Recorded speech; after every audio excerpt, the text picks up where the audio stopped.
Where are you guys at in your intimate life, romance, sexy fun times? Where are you at? What are you going through? Because holy freaking crap. I have a couple of key distinctions that will transform your intimate life. Like, boom, like immediately you're like, holy crap, that's so different. I hadn't thought of it that way before. And I'm going to share with you the beginning of it, like right now, because for the most part, wanting is the biggest problem with most people's sex lives because they wait until like they want to have sex or their partner wants to have sex. Like, do you want to do it? I want to do you. Do you want to do me? Like, there's this thing. And that's actually the exact opposite of what we want to have happen. What needs to happen to have a vibrant, sexy, juicy, passionate sex life, if you wait until you want or they want, you're being driven by your biochemistry, and that thing is fickle, right? If you only have 24 units of energy in a day and you've already devoted some of that to work and some of that to the kids and some of that to like my own personal decompression,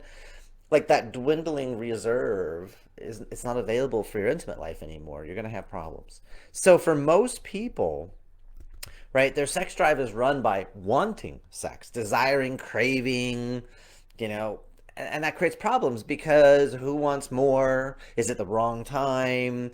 We end up projecting, we end up guessing, we end up like, oh, you look like you wanna, or we misread signals and what someone was just looking to connect and cuddle, and we thought they were trying to get things going, and now like I'm not available, I'm not ready for that, my head's over here, and we reject. Or we think that we're letting them know, hey, we want to fool around, and they don't listen or they don't take action, and then all of a sudden we think, oh, I did something wrong, and we take that personal when they might not even realize we made the offer because they're literally speaking a different language and their wanting strategies are different than ours. So when our wanting doesn't line up, we run the risk of manipulation, withholding, and worse. We start to play the guilt, blame, fault, and shame game.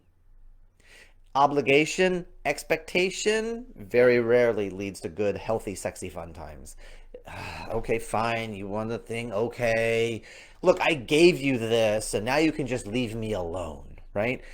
Would you believe somebody might think because of how they were taught when they were a child or weren't, young teenager, and they think, oh, sex is only about physical gratification and I have better things to do with my time. You can just take care of yourself. Bye.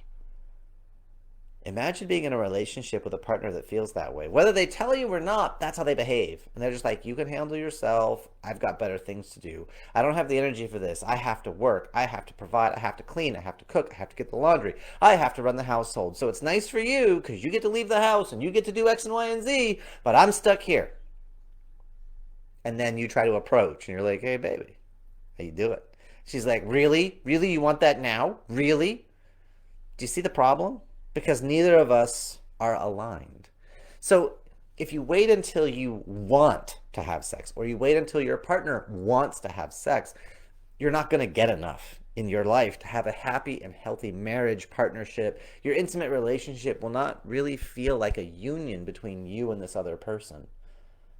Sexy Fun Times is an expression of our union. Hearts and minds, bodies beating together, working together, focused together, aligned, sharing vision, sharing value, and it absolutely matters for you to feel healthy and for you to feel whole as a human being, right? That connection, that union, it's biochemical, it's mental, it's emotional, it's social, it's spiritual. There's so many different levels that open up inside of us when we connect with another person in that intimate way. This, by the way, if any of the teenagers are listening or the kids are listening, this is why it's such an important thing. We don't rush into opening up our intimate life. Truth is, you have your whole life to be an adult. There's no hurry. Enjoy your childhood while it lasts. Because once you've rung a certain bell, there ain't no going back. And life gets way more complicated. So don't be in a hurry. It's okay. So instead of waiting until we want to have sexy fun times, we have to switch our focus off of ourselves and our drives, our desires, our need, and instead pivot. So what do you pivot to? Like if I'm not focused on what I need, see, just that language, I need this, that keeps you at effect. It keeps you a slave to urges, to drives beyond your mere mortal control.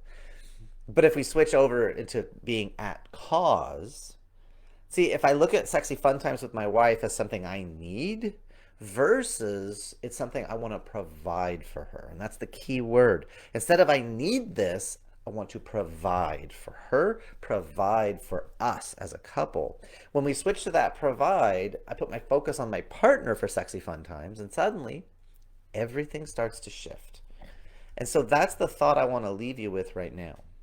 Is now, how do we switch to provide? And what does that look like? And what does that sound like? And what does that feel like? And amazingly, capably sometimes, what does it even taste like?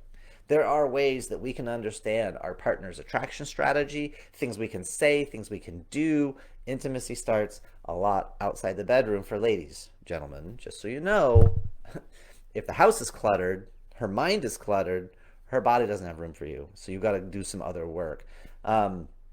Oh gosh, there was somebody I recently saw a post somebody put on about, doing dishes and like taking care of the house and doing chores as if to earn, and why that was such a bad idea. And it's like, real men don't blah, blah, blah. And I'm like, oh my Lord. This is a child who is trying to give advice to men, and he's completely clueless. Because you don't want to be servile when you take care of things around the house, but man, you want to handle business. You want to help her so she knows we're a partnership and we're both aligned and we both have responsibilities. We're both contributing. When she sees a man could handle business, oh, the heavens open up and the gates to heaven open. So there's a way to do this. There's a way to help out at home and be present and be powerful and stay in your masculine core and have the sexy fun times and light your partner up. There's ways to just organize all kinds of really fun stuff. I'd love to go into this more, but not quite in public. We're going to be a little bit private. Keep it a little bit classy there, folks.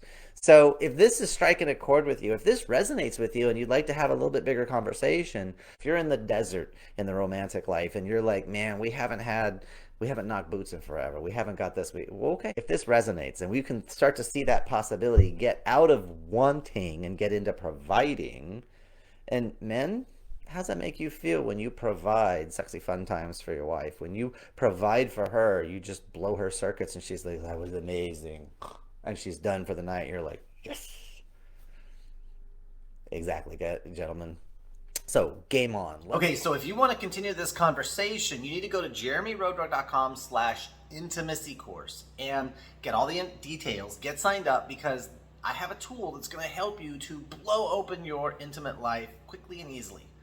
Right? And yeah, different outfit because that was recorded a while ago and I've updated some tools and some strategies in there. So definitely go check out the course. Go to jeremyroadrug.com/intimacy course and I'll put the URL in the comments down below. So go check that out today. You will be happy you did.